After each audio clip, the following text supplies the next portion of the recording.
आप तक पहुंचाने की कोशिश करी है। ठीक है, तो दोस्तों सबसे पहले तो अल्कलाइन अर्थ मेटल्स में जो एलिमेंट हैं वो ये हैं: beryllium, magnesium, calcium, strontium and barium. ठीक है, तो ये 5 एलिमेंट्स जो हैं वो अल्कलाइन अर्थ मेटल्स में प्रीडोमिनेंटली हम इन्हीं के बारे में बात करेंगे। तो अल्कलाइन अर्थ मेटल्स स्टार्ट करते हैं हम उनकी फिजिकल प्रॉपर्टी के ट्रेंड्स के आधार पे। ठीक है, तो सबसे पहले जो बात है वो आयनिक रेडियस की बात कर लो। तो आपको पता है कि ग्रुप में डाउन दो ग्रुप क्या होता है, आयनिक रेडियस इंक्रीज करता है। क्यों इंक्रीज करता है? बिकॉज नए सेल्स जो होते हैं, वैलेंस सेल्स, वो क्या होते हैं, इंक्लूड होते हैं ईच इंडिविजुअल। जैसे ग्रुप में आप नीचे जाते हैं, इस वजह से इनका साइज जो होता है डाउन द ग्रुप इंक्रीज कर जाता है। ठीक है, आयनिक रेडियस और मेटालिक रेडियस दोनों का सेम ट्रेंड होता है। दूसरी अगर बात करें तो हाइड्रेशन एनर्जी। ठीक है, हाइड्रेशन एनर्जी जो डोमिनेट करता है वो करता है पहले तो चार्ज डेंसिटी पे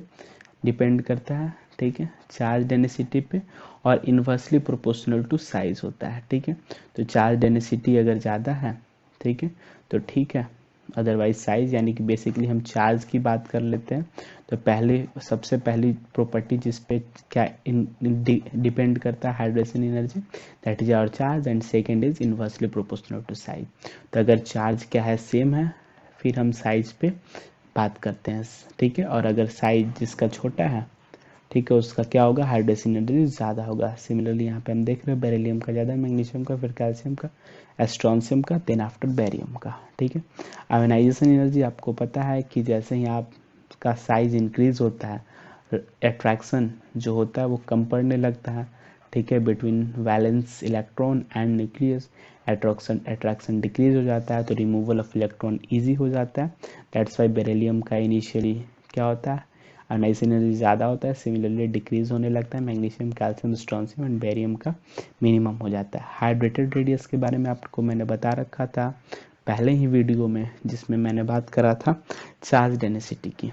ठीक है, चार्ज डेंसिटी ज़्यादा होने की वजह से क्या होता है कि ये जो केटायंस जो होते हैं वो बेसिकली क्या करते हैं, वाटर को अपने सराउंडिंग में क्या कर लेते हैं, एकोमोडेट कर लेते हैं, अट्रैक्ट कर लेते हैं वाटर। जैसे कि ये मान लीजिए बेरिलियम जिसका ओरिजिनल साइज ही है, अब अगर ये वाटर में गया तो वाटर मॉलिक्यूल को क्या करते हैं, ये अपने अराउंड में क्या करते हैं, अट्रैक्ट कर लेते हैं। ठीक है, वाटर मॉलिक्यूल को अट्रैक्ट करने के बाद जो इनका फाइनल साइज होता है वो होता है इनका हाइड्रेटेड रेडियस। फाइनल साइज का जो रेडियस होता है that is it's hydrated, RH मैं लिख रहा हूँ, हाइड्रेटेड रेडियस। ठीक है, तो हाइड्रेटेड रेडियस मेनली डिपेंड करता है चार्ज डेंसिटी पे, और जिसका चार्ज सेम है, ठीक है, तो उसका वॉल्यूम देख लेंगे अपन, साइज देख लेंगे, तो हाइड्रेटेड रेडियस जो हो गया वो डाउन द ग्रुप जाने पे डिक्रीज करता है। मोबिलिटी की बात कर लेते हैं, मोबिलिटी के ऑर्डर की, तो inverse of the hydrated radius होता है मोबिलिटी। अभी जो बात कर रहे हैं हम एक्वा सॉल्यूशन में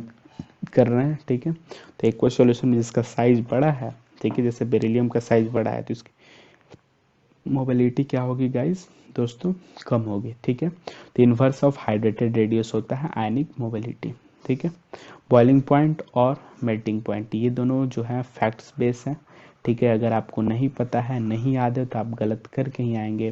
तो बॉइलिंग पॉइंट जो है वो बेरिलियम का सबसे ज़्यादा, फिर बेरियम का, फिर कैल्शियम का, फिर स्ट्रोंशियम का, एंड देन आफ्टर मैग्नीशियम का। जिसके लिए अगर आप ट्रिक याद करना चाहें तो 153 42 ट्रिक याद कर सकते हैं, और एक और नंबर होता है 153 24, जो कि मैं आपको बताऊंगा कि किस लिए होता है। ये एक रेडियस के लिए होता है, मैं आपको बताऊंगा ये किस लिए होता है। ठीक है, तो फिलहाल के लिए आप 153 42 नंबर याद रखो, जिससे आपको ये याद रहेगा। 1 यानी बेरिलियम, ठीक है, 5 यानी बेरियम, 3 यानी कि कैल्शियम, 4 यानी स्ट्रोंशियम एंड 2 यानी मैग्नीशियम। ठीक है, और मेल्टिंग पॉइंट में भी थोड़े से एक्सेप्शनल ट्रेंड शो करते हैं, जिसमें मैग्नीशियम जो है वो सबसे लिस्ट, यानी कि सबसे इसका मेल्टिंग पॉइंट क्या होता है, सबसे कम होता है। यानी बेरिलियम का सबसे ज़्यादा, फिर कैल्शियम, फिर स्ट्रोंशियम, फिर barium, and then after magnesium. तो ये दोनों ट्रेंड जो है आपको याद होने चाहिए, फैक्ट बेस्ड है। अगर आपको याद नहीं है तो कोई भी लॉजिक आपको नहीं बचा सकती है। ठीक है, आप गलत करके ही आएंगे। ठीक है, ओके, अगला देखते हैं हम मेटालिक स्ट्रेंथ की। सबसे पहले बात करेंगे तो मेटालिक स्ट्रेंथ आपको पता है कि डाउन द ग्रुप क्या होती है, इंक्रीज होती है। और जैसे ही down the group metallic strength increase होगी, बेसिक स्ट्रेंथ, बेसिक नेचर भी डाउन द ग्रुप इंक्रीज होती है, क्योंकि metals are basic in metal and metal के ऑक्साइड्स, मेटल ऑक्साइड्स जो होते हैं बेसिक इन नेचर होते हैं। तो जैसे ही मेटालिक स्ट्रेंथ क्या हुआ, नीचे डाउन द ग्रुप इंक्रीज हुआ, तो उस तरह बेसिक नेचर भी डाउन द ग्रुप इंक्रीज हो गया। और अगला देखते हैं एसिडिक नेचर की। अगर बात कर रहे तो एसिडिक नेचर दोस्तों इनवर्स ऑफ बेसिक नेचर की इनवर्स होता है, यानी ये डाउन द ग्रुप क्या होगा, डाउन द ग्रुप क्या होगा, इंक्रीज करेगा, इंक्रीज करेगा। कौन सा, एसिडिक नेचर, ठीक है। Acidic nature down the group क्या करेगा दोस्तों, डिक्रीज करेगा, क्योंकि एसिडिक नेचर क्या होता है, inverse of the basic nature, basic nature के इनवर्स होता है। और बेसिक नेचर क्या हो रहा है, डाउन द ग्रुप इंक्रीज कर रहा है, that's why acidic nature down the group decrease करेगा। आइए देखते हैं अब हम रिएक्शंस, केमिकल रिएक्शंस देखेंगे अल्कलाइन अर्थ मेटल्स के, ठीक है। वैसे तो हमने अल्कली मेटल्स के ड्यूरेशन में ही कुछ ना कुछ केमिकल रिएक्शंस देख लिए थे, बट जो रिमेनिंग रह गए हैं केमिकल रिएक्शंस उन पे फोकस कर रहे हैं अपन, ठीक है। तो रिएक्शंस विथ हैलोजेंस, हैलोजेंस की बात करें तो हैलोजेंस के साथ सारे अल्कलाइन अर्थ मेटल्स जो होते हैं रिएक्ट करते हैं। एज फॉर एग्जांपल मैग्नीशियम जो होता है हैलोजेंस के साथ रिएक्ट करता है स्लाइट हाई टेम्परेचर पे, तो मैग्नीशियम हैलाइड बनाता है, हैलाइड बनाता है, ठीक है। तो ये तो सारे रिएक्ट करते हैं, तो जनरल सी बात है, ठीक है, कि सारे अल्कलाइन अर्थ मेटल्स क्या करेंगे, रिएक्ट करेंगे हैलोजेंस के साथ, ठीक है। बट जो इंटरेस्टिंग पॉइंट है वो मैं आपको बताने जा रहा हूँ, that is preparation of some special alkaline metals halide, यानी कि कुछ स्पेशल अल्कलाइन मेटल हैलाइड्स का हम प्रिपरेशन देखेंगे, ठीक है।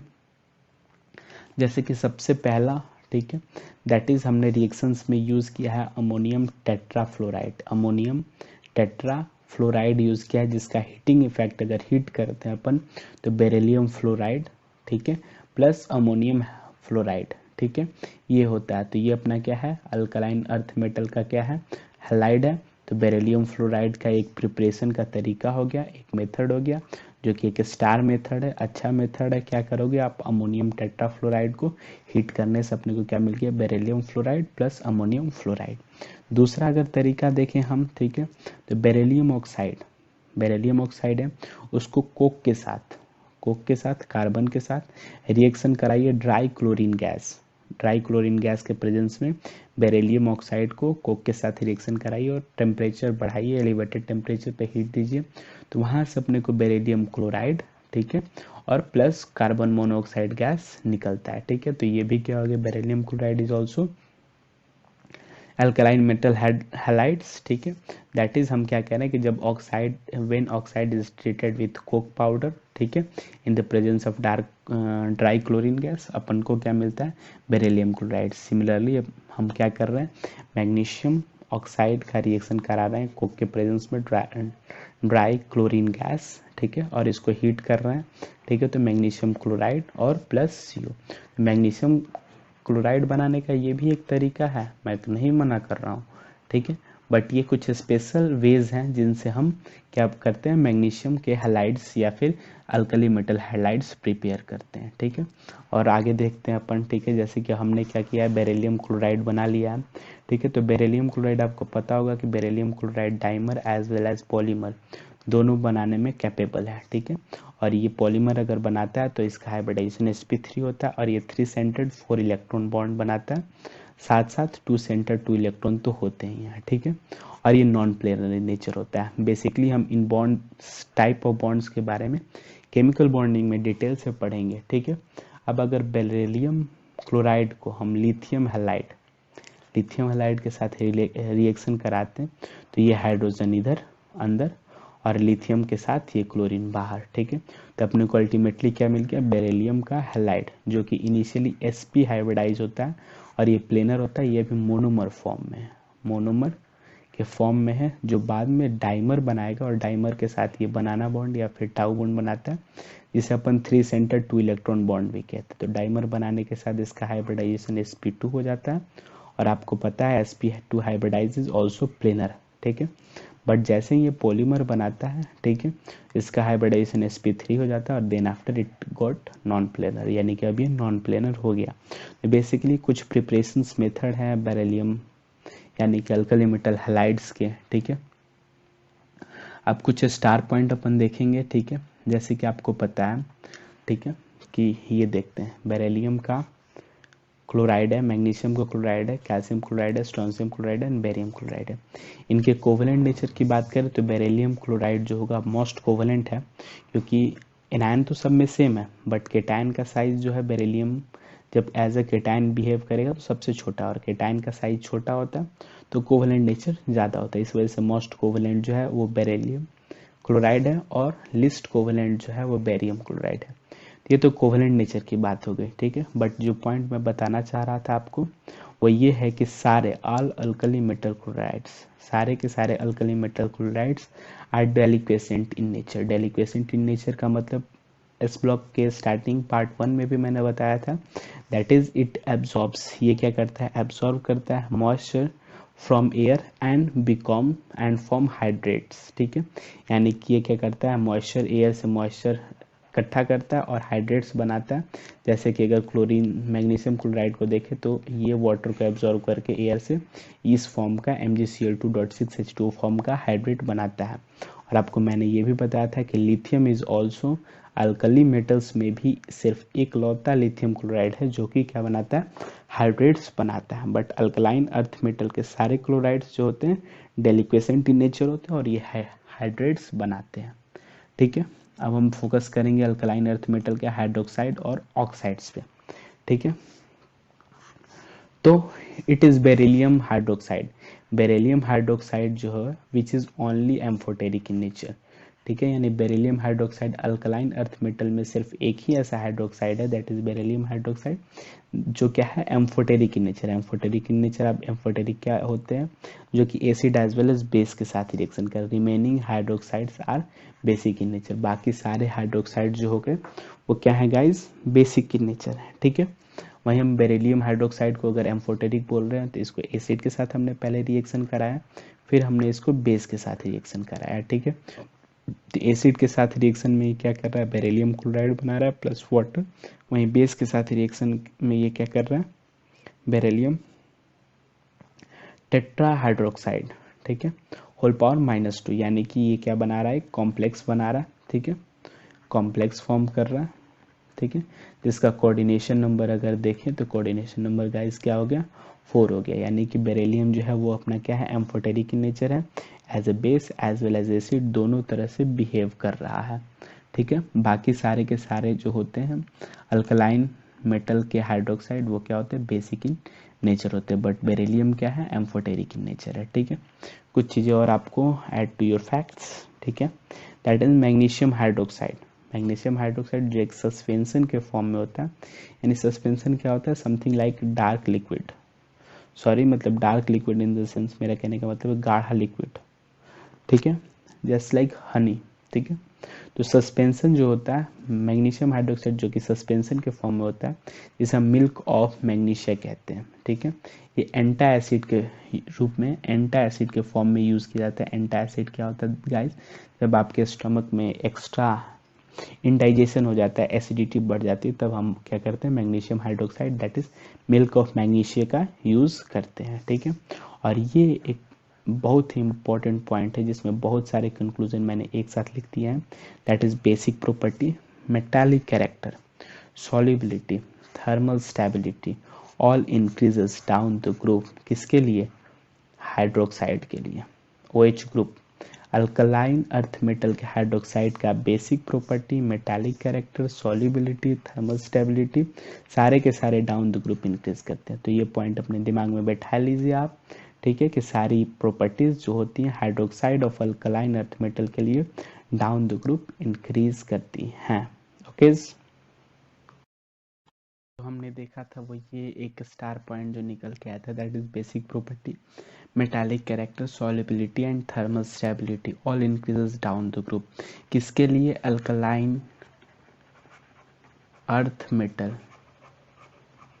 मेटल के हाइड्रोक्साइड के लिए, ठीक है। तो कौन कौन सी properties, basic property, metallic properties, उसकी सॉल्युबिलिटी, थर्मल स्टेबिलिटी, सारे के सारे डाउन द ग्रुप इंक्रीज करते हैं। तो ये एक स्टार पॉइंट अगर आपको याद रहे हाइड्रोक्साइड के लिए तो बहुत अच्छी बात है, ठीक है। अब ऑर्डर फॉर सॉल्युबिलिटी देखते हैं, ठीक है। वैसे तो गाइज मैंने सॉल्युबिलिटी को अभी आप सबको डिटेल में पढ़ाया नहीं है, बट हाँ जब केमिकल बॉन्डिंग जब शुरू होगी उसमें अगर हम डिटेल में जाएंगे, जैसे इन डेप्थ में जाएंगे, फजांस रूल वगैरह के रिगार्डिंग जब हम बात करने लगेंगे केमिकल बॉन्डिंग में, तो उस वक्त मैं सॉल्युबिलिटी आपको पूरी डिटेल्स में पढ़ाऊंगा। तब तक के लिए आप ये, मैंने ऊपर वाले पॉइंट से आपको ये पता चल गया है कि अल्कलाइन अर्थ मेटल के हाइड्रोक्साइड का solubility down the group increase करता है, ठीक है। लेकिन अगर ही अल्कलाइन अर्थ मेटल का सल्फाइड आ जाए, सॉरी सल्फेट आ जाए, ठीक है, तो उसका डाउन द ग्रुप डिक्रीज करता है। तो इसका डाउन द ग्रुप डिक्रीज करता है सॉल्युबिलिटी, और इसका डाउन द ग्रुप क्या होता है गाइस, इंक्रीज करता है, ठीक है। तो यहाँ से मैं ये पॉइंट आपको क्यों बता रहा हूँ, क्योंकि जेईई मेंस में एक क्वेश्चन आ चुका है ये, ठीक है। दैट्स वाई मैं आपको ये पॉइंट डिस्कस कर रहा हूँ, ठीक है। तो यहाँ पे जो चीज़ आपको इंटरेस्टिंग बात पता चली कि बेरिलियम एक ऐसा एलिमेंट है जिसका हाइड्रोक्साइड जो है वो लिस्ट सॉल्यूबल है, बट उसका सल्फेट जो होता है वो मोस्ट सॉल्यूबल होता है। तो इक्वेशन करके आया था ऑप्शन में, ठीक है। ये सारे थे एलिमेंट्स, इसमें एक बेरिलियम भी था। तो बेरिलियम एलिमेंट है जिसका सल्फेट जो है वो मोस्ट सॉल्यूबल है, बट उसका हाइड्रोक्साइड जो होता है वो लिस्ट सॉल्यूबल है। तो यही क्वेश्चन आया था कि which of the following element whose sulphate is most soluble but hydroxide is least soluble. तो वहाँ पे अपना ऑप्शन क्या होगा, बेरिलियम। दैट्स वाई मैंने इसको डिस्कस किया, अदरवाइज मैं सारी सॉल्युबिलिटी की प्रॉपर्टीज आपको वहीं पे बताता, कहाँ पे, केमिकल बॉन्डिंग के टाइम में, ठीक है। लाइथोफोन एक star point add to your fact. Lithopone क्या होता है guys, lithopone is basically, lithopone का फॉर्मूला देखें तो barium sulphate plus zinc sulphide used as paint. Lithopone को अपन पेंट की तरह यूज करते हैं। बेरियम का सल्फेट होता है और जिंक का सल्फाइड होता है। लोग इसको ऐसे भी याद करते हैं एस ब्लॉक का सल्फेट, एस ब्लॉक यानी बेरियम का सल्फेट, और डी ब्लॉक का सल्फाइड, क्योंकि लोग सल्फेट और सल्फाइड में कंफ्यूज हो जाते हैं। सिंपल फॉर्मूला याद रखो BaSO4 प्लस ZnS, ठीक है, दैट इज लाइथोफोन, ठीक है। अब बहुत सारी चीज़ें जो हैं वो क्या होती है ना कि डायगोनल रिलेशनशिप के अनुसार भी चलती हैं, ठीक है। तो यहाँ पे जो डायगोनल रिलेशनशिप होता है बेरिलियम और एल्युमिनियम में होता है, ठीक है। बेरिलियम और एल्युमिनियम में डायगोनल रिलेशनशिप होता है, ठीक है। तो डायगोनल रिलेशनशिप होने की वजह से क्या होता है, सिमिलरिटीज आ जाती हैं किसके, बेरिलियम और एल्युमिनियम के बीच, ठीक है। सबसे पहले सिमिलरिटीज देखें तो बेरिलियम का ऑक्साइड और एल्युमिनियम का ऑक्साइड दोनों एम्फोटेरिक ऑक्साइड होते हैं। एम्फोटेरिक मतलब आपको पता है, ठीक है। बेरिलियम का ऑक्साइड को कार्बन यानी कोक प्लस क्लोरीन गैस के साथ हीट करेंगे तो beryllium chloride plus carbon monoxide. Similarly aluminium के ऑक्साइड को कोक प्लस क्लोराइड के साथ हीट करेंगे, ड्राई Cl2 गैस होता है, तो AlCl3 प्लस कार्बन मोनोऑक्साइड, ठीक है। और ये AlCl3, ठीक है, एंड बेरिलियम क्लोराइड और एल्युमिनियम क्लोराइड दोनों के दोनों डाइमर पॉलीमर बनाने के में सक्षम है। और ये जो डाइमर पॉलीमर बनाते हैं उनमें 3 सेंटर्ड 4 इलेक्ट्रॉन बॉन्ड पाया जाता है, जो कि इस टाइप के बॉन्ड्स का डिस्कशन हम केमिकल बॉन्डिंग में स्पेशली करेंगे, ठीक है। आगे देखते हैं, ठीक है। तो आइए देखते हैं, तो अगर हम क्या करें, बेरिलियम हाइड्रोक्साइड को फर्दर क्या करें, रिएक्ट कराएं NaOH के साथ, जो फॉर्मूला बन के आता है that is BeOH4 whole power -2, ठीक है। वहीं AlOH होल थ्राइस यानी एल्युमिनियम हाइड्रोक्साइड को अगर हम सोडियम हाइड्रोक्साइड के साथ फर्दर रिएक्शन कराते हैं तो वो देता है AlOH होल 4 -1, ठीक है। तो ये दोनों के दोनों, यहाँ से क्या पता चलता है कि दोनों के दोनों कॉम्प्लेक्स बना रहा है, ठीक है, जिसका लिगेंड क्या है, लिगेंड जो है वो क्या है, हाइड्रोक्साइड आयन है, और जिसका कोऑर्डिनेशन नंबर क्या है, 4 है। तो ये भी एक सिमिलरिटीज है कि एक्सेस ऑफ NaOH के साथ अगर इन दोनों के हाइड्रोक्साइड रिएक्ट कर रहे हैं तो क्या हो रहा है, वो कॉम्प्लेक्स बना रहा है, लिगेंड जो है वो हाइड्रोक्साइड है, आयन है, और अपना कोऑर्डिनेशन नंबर 4 है, ठीक है। तो ये आपको, ये दोनों क्या है, इलेक्ट्रॉन डेफिशिएंट है, क्यों, क्योंकि इनके पास 2p वैकेंट और 3p वैकेंट ऑर्बिटल है बेरिलियम और एल्युमिनियम के पास, ठीक है। वहीं अगर देखा जाए तो ये जो बेसिकली अब मैं जो बताने जा रहा हूँ वो प्रिपरेशन ऑफ क्या, lithium aluminium hydride, lithium aluminium aluminium hydride, जो आपने सुना रखा होगा इसके बारे में, ठीक है। और नहीं सुना तो ऑर्गेनिक मैं जब शुरू करूँगा बहुत अच्छे से सुनाऊंगा, एल्डिहाइड और कीटोन कार्बोक्सिलिक एसिड चैप्टर में, ठीक है। तो एल्युमिनियम क्लोराइड जो है वो लिथियम हाइड्राइड के साथ रिएक्शन करेगा, तो डबल डिस्प्लेसमेंट रिएक्शन हो रहा है, तो lithium chloride plus aluminium hydride बनेगा। और फर्दर जो एल्युमिनियम हाइड्राइड है वो फर्दर लिथियम हाइड्राइड के साथ रिएक्शन करके लिथियम एल्युमिनियम हाइड्राइड बनाता है, जो एक रिड्यूसिंग एजेंट है, ठीक है। ये एक अच्छा रिड्यूसिंग एजेंट है, क्लियर है। अगला जो रिएक्शन वो हम देखने जा रहे हैं, रिएक्शंस विथ एयर, ठीक है, यानी एयर के साथ क्या, alkaline metal, alkaline earth metal का रिएक्शन एयर के साथ, ठीक है। तो सारे के सारे all alkaline earth metals reacts with air to form nitride and oxide, क्योंकि आपको पता है एयर में बेसिकली O2 और N2 गैस ही पाए जाते हैं मेनली, ठीक है। तो O2 के साथ रिएक्शन करके ऑक्साइड और N2 के साथ रिएक्शन करके नाइट्राइड, ठीक है। यानी कि सारे के सारे अल्कलाइन अर्थ मेटल्स जो होते हैं, आप सिंपल ये भी बोल सकते हो कि reacts with N2 to form nitride, ठीक है। And on hydrolysis all of them evolve ammonia gas, यानी कि अगर इन सारे के नाइट्राइड को क्या करें, हाइड्रोलाइज कर दे तो ये क्या देते हैं, अमोनिया गैस इवॉल्व करते हैं, ठीक है। जैसे कि एग्जांपल के तौर पे मैं आपको दिखा दूं, ठीक है। तो यहाँ पे ये 3 जो एग्जांपल है वो मैंने ले रखे हैं अल्कलाइन अर्थ मेटल्स के, यानी कि सेकेंड ए ग्रुप के, दैट इज बेरिलियम है, मैग्नीशियम है, कैल्शियम है। इनके हाइड्राइड को अगर अपन, इनके नाइट्राइड को अपन हाइड्रोलाइज करते हैं तो इनका हाइड्रोक्साइड और प्लस अमोनिया गैस निकलता है। आपको पता है ये एक बात कि लिथियम जो है वो रिजेंबल करता है डायगोनल रिलेशनशिप में मैग्नीशियम को, और बेरिलियम जो है वो एल्युमिनियम को, ठीक है। तो अगर मैग्नीशियम का नाइट्राइड बनता है तो आपको ये भी पता होगा, ठीक है, इस ब्लॉक में मैंने पढ़ा रखा है कि लिथियम अल्कली मेटल का एकमात्र ऐसा एलिमेंट है जो नाइट्राइड बनाता है, और नाइट्राइड का हाइड्रोलिसिस होगा तो lithium hydroxide plus ammonia gas release होगा, ठीक है। सिमिलरली एल्युमिनियम भी जो है वो नाइट्राइड बनाता है नाइट्रोजन के साथ, गैस के साथ रिएक्शन करके, और इसको भी हाइड्रोलाइज करेंगे, ठीक है। तो aluminium hydroxide plus ammonia gas evolve होगा। रिएक्शन बैलेंस्ड है, दैट्स वाई स्टोइकियोमेट्रिक कोफिशिएंट में थोड़ा सा डिफरेंस है, किसी में 2 मोल अमोनिया बन रहा है, किसी में 1 मोल बन रहा है, ठीक है। तो आपको ये तो पता चल गया कि एल्युमिनियम और बेरिलियम डायगोनल रिलेशनशिप शो करते हैं, इस वजह से उनकी प्रॉपर्टीज कुछ मिलती जुलती हैं, ठीक है। बट कुछ डिफरेंसेस भी हैं, difference between beryllium and aluminium, ठीक है। बेरिलियम +2 और एल्युमिनियम +2 में डिफरेंसेस भी है, दैट इज बेरिलियम +2 को अगर वाटर जो कि एक न्यूक्लियोफाइल है, ठीक है, न्यूक्लियोफाइल है, जिसे अपन इनऑर्गेनिक के भाषा में लिगेंड बोलते हैं, ठीक है।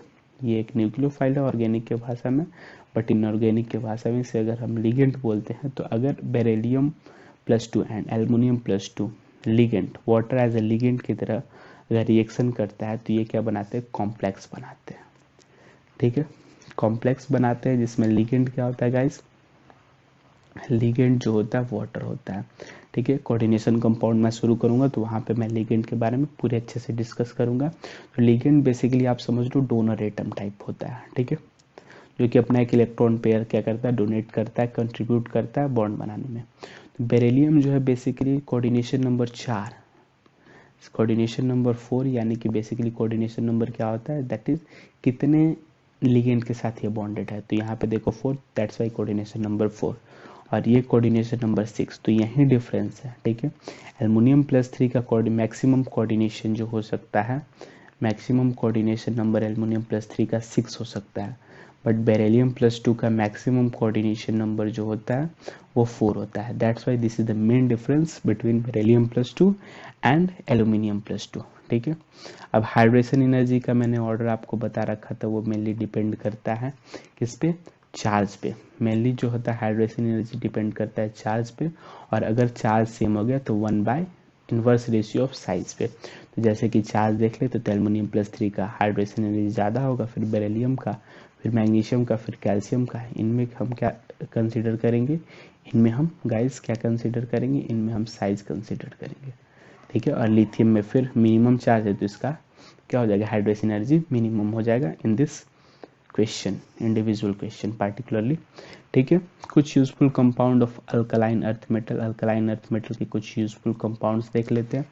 जैसे कि सबसे पहले कैल्शियम ऑक्साइड है जिसे हम क्विक लाइम बोलते हैं, कैल्शियम हाइड्रोक्साइड जिसे हम स्लैक लाइम या फिर लाइम वाटर बोलते हैं, कैल्शियम कार्बोनेट जिसे हम लाइम स्टोन बोलते हैं, calcium sulphate twice of H2 जिसे हम जिप्सम बोलते हैं, ठीक है। इसे हम कैल्शियम सल्फेट डाइहाइड्रेट भी बोलते हैं, जिसको अगर हम 120 डिग्री पे हीट कर दें तो हीटिंग इफेक्ट ऑफ जिप्सम बहुत इंपॉर्टेंट है, स्टार है, ठीक है। अगर हीटिंग इफेक्ट इसको 120 डिग्री यानी 393 केल्विन पे अगर हम क्या कर दे, हीट कर दे, तो इससे 1/2 यानी 1.5 मोल वाटर जो होता है रिलीज हो जाता है, और ये अल्टीमेटली क्या बनता है, calcium sulphate dot half of H2 जिसे हम प्लास्टर ऑफ पेरिस कहते हैं, जो कि जैसे कि प्लास्टर होता है ना, बैंडेज, जब आपका हाथ वगैरह या फिर किसी का भी, सॉरी आपका नहीं, मैंने बोलना चाहिए, बट हाँ, अगर किसी का हाथ पैर टूट जाता है तो उसमें प्लास्टर की यूज में आता है, that is plaster of Paris, ठीक है। इसको फर्दर अगर हम ग्रेटर देन 120 डिग्री सेल्सियस पे हीट कर दें तो बेसिकली डेड बर्न प्लास्टर बन जाता है, दैट इज एनहाइड्राइड फॉर्म बन जाता है इसका प्लास्टर का, ठीक है। एनहाइड्राइड होता है, एनहाइड्रस फॉर्म बन जाता है, दैट इज कैल्शियम सल्फेट बच जाता है। अब कुछ नाम जो कि कॉमनली यूज होते हैं, दैट इज डोलोमाइट, ये जो हो गया बेसिकली अपना क्या होता है, ओर्स वाले चैप्टर में पढ़ेंगे, मेटलर्जी में अपन पढ़ेंगे, ठीक है। मार्बल स्टैचू और लाइम स्टोन या सीसेल, ये बेसिकली कॉमन नेम है किसके, कैल्शियम कार्बोनेट के। कैल्शियम कार्बोनेट का most common name lime stone, ठीक है, बट इसे हम डोलोमाइट भी कह सकते हैं, मार्बल स्टैचू भी, या फिर सीसेल भी बोलो तो कोई दिक्कत नहीं है, ठीक है। अब हम ये तो कुछ यूजफुल कंपाउंड्स थे, बट अब इनके बारे में थोड़ा डिटेल में हम पढ़ेंगे, ठीक है। दैट इज कैल्शियम ऑक्साइड के बारे में अगर हम देखें तो it is form by the thermal decomposition of calcium carbonate. अगर कैल्शियम कार्बोनेट को हीट करते हैं अपन कितने डिग्री सेल्सियस पे, सॉरी 1000 to 1270 केल्विन पे अगर इसको हीट करते हैं तो calcium oxide plus CO2 gas release होता है, ठीक है। वहीं अगर हम कैल्शियम ऑक्साइड अंडर को रिएक्शन विथ वाटर, अगर वाटर के साथ रिएक्शन कर दे तो स्लैक लाइम बन जाता है। तो स्लैक लाइम का प्रिपरेशन आपको पता चल गया, ठीक है। कैल्शियम ऑक्साइड क्विक लाइम का आपको प्रिपरेशन पता चल गया, ठीक है। तो स्लैक लाइम बेसिकली क्या हो गया, कैल्शियम ऑक्साइड को अगर वाटर के साथ रिएक्शन कराए तो कैल्शियम हाइड्रोक्साइड बनता है, और ये एक्सोथर्मिक रिएक्शन होता है, ठीक है। तो कुछ रिएक्शन अब कैल्शियम ऑक्साइड्स के देख रहे थे, ठीक है। तो कैल्शियम ऑक्साइड जैसे कि मेटल का ऑक्साइड है तो ये क्या होगा, बेसिक इन नेचर होगा, तो ये एसिड के साथ रिएक्शन करेगा, और एसिड के साथ रिएक्शन करके क्या देगा, ये क्या बनाएगा, वाटर और सॉल्ट बनाएगा, ठीक है। तो कैल्शियम ऑक्साइड जो है वो किसके साथ रिएक्शन कर रहा है, अगर HCl के साथ रिएक्शन कर रहा है तो कैल्शियम क्लोराइड, ठीक है, H2SO4 के साथ तो कैल्शियम सल्फेट, एंड HNO3 के साथ तो कैल्शियम नाइट्रेट, ठीक है। Water as a by product निकल जाएगा। और कैल्शियम ऑक्साइड का एक और अच्छा use, it is used constituent of cement, cement में कैल्शियम ऑक्साइड का यूज होता है, यानी सीमेंट बनाने में आप कैल्शियम ऑक्साइड का यूज करते हो, ठीक है। अब कैल्शियम कार्बोनेट की अगर बात कर ले, ठीक है, तो कैल्शियम कार्बोनेट, ठीक है, तो कैल्शियम कार्बोनेट देखते हैं, तो calcium carbonate is converted into bicarbonate and vice versa, यानी कि आप कार्बोनेट को क्या कर सकते हो, बाइकार्बोनेट जो होता है HCO3 माइनस होता है, ठीक है। तो कार्बोनेट और बाइकार्बोनेट आपस में इंटर कन्वर्टेबल है, ठीक है। It depends on pH of solution, solution के pH पे डिपेंड करता है कि उस सॉल्यूशन में कार्बोनेट एग्जिस्ट करेगा या फिर बाइकार्बोनेट, ठीक है। जैसे कि अगर आप कार्बोनेट को एसिडिक मीडियम में डाल देते हैं तो माइल्ड एसिडिक मीडियम में कौन एग्जिस्ट करता है, बाइकार्बोनेट, यानी कि बेसिक मीडियम में कौन एग्जिस्ट करता है, अपना कार्बोनेट एग्जिस्ट करता है, और एसिडिक मीडियम में कौन एग्जिस्ट करता है, बाइकार्बोनेट एग्जिस्ट करता है, ठीक है। तो कार्बोनेट और बाइकार्बोनेट का इंटर कन्वर्जन जो है वो pH डिपेंडेंट होता है, ठीक है। तो pH लेस देन 7 में कौन एग्जिस्ट करता है, एसिडिक मीडियम हो गया तो बाइकार्बोनेट एग्जिस्ट करेगा, और pH ग्रेटर देन 7 में कौन एग्जिस्ट करेगा, कार्बोनेट एग्जिस्ट करेगा, ठीक है। ओके, देखा कि कार्बोनेट और बाइकार्बोनेट, कार्बोनेट और बाइकार्बोनेट का कन्वर्जन जो होता है वो इंटरडिपेंडेंट होता है, पीएच डिपेंडेंट होता है, ठीक है। तो अगर ये एसिडिक मीडियम में है, पीएच लेस देन 7 है, तो बाइकार्बोनेट एग्जिस्ट करेगा, और बेसिक मीडियम में तो कार्बोनेट एग्जिस्ट करेगा। अब आते हैं हम इस चैप्टर के सबसे important part lime water test पे, जिसे हम क्या कह सकते हैं, बहुत इंपॉर्टेंट ही टेस्ट है लाइम वाटर टेस्ट। जो बेसिकली होता है क्या इसमें कि लाइम वाटर आपको पता है दैट इज कैल्शियम हाइड्रोक्साइड, ठीक है। वो CO2 गैस के साथ रिएक्शन करता है तो कैल्शियम कार्बोनेट बनाता है, जो कि बेसिकली इनसॉल्युबल होता है, मिल्की सस्पेंशन यानी कि समथिंग वाइटिश सस्पेंशन बनाता है प्लस वाटर, ठीक है। तो कैल्शियम हाइड्रोक्साइड जो है वो CO2 गैस के साथ रिएक्शन करके इनिशियली क्या बनाया, इंसॉल्युबल मिल्की सस्पेंशन बनाया, ठीक है। और आपको पता है कि CO2 क्या है, एक एसिडिक गैस है, ठीक है। तो अब ये जो कैल्शियम कार्बोनेट बना हुआ था एज ए प्रिसिपिटेट सस्पेंशन की तरह, इसको फर्दर हमने क्या किया, एक्सेस ऑफ CO2 में क्या किया, रिएक्शन कराया इन प्रेजेंस ऑफ वाटर, यानी CO2 वाटर के साथ रिएक्शन इस कैल्शियम कार्बोनेट का हमने फिर कराया।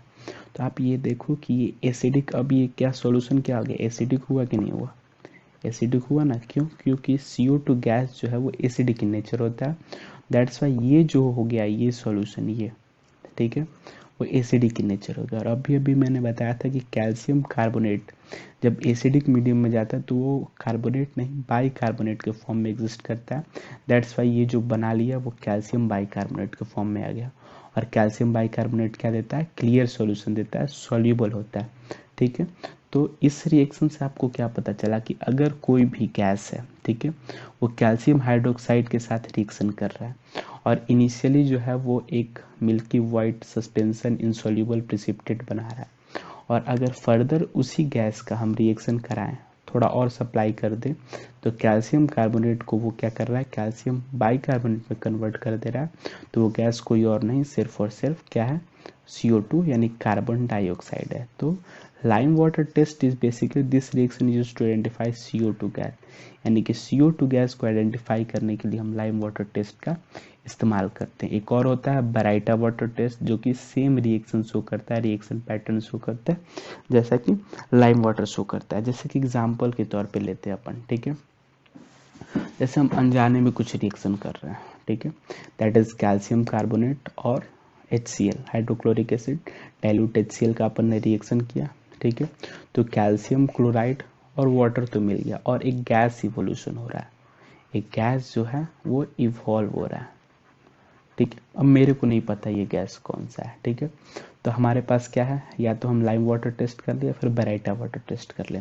तो लाइम वाटर बेसिकली क्या होता है, लाइम वाटर होता है आपको पता है कैल्शियम हाइड्रोक्साइड, और बराइटा वाटर कुछ खास नहीं होता, बेरियम हाइड्रोक्साइड होता है, ठीक है। तो ये दोनों टेस्ट हम करने जा रहे हैं, ठीक है। तो लाइम वाटर के बारे में तो मैंने आपको बता दिया, लाइम वाटर टेस्ट से क्या होगा, पहले ये जो अननोन गैस है, मान लेते हैं अभी हम अननोन मान लेते हैं इसको, ठीक है, अभी हमारे लिए अननोन है, तो अननोन गैस है, ये लाइम वाटर के साथ पहले जो हो रहा है वो क्या बना रहा है, सस्पेंशन बना रहा है। सस्पेंशन किसका बना रहा है, दैट इज कैल्शियम कार्बोनेट का एक सस्पेंशन बना रहा है।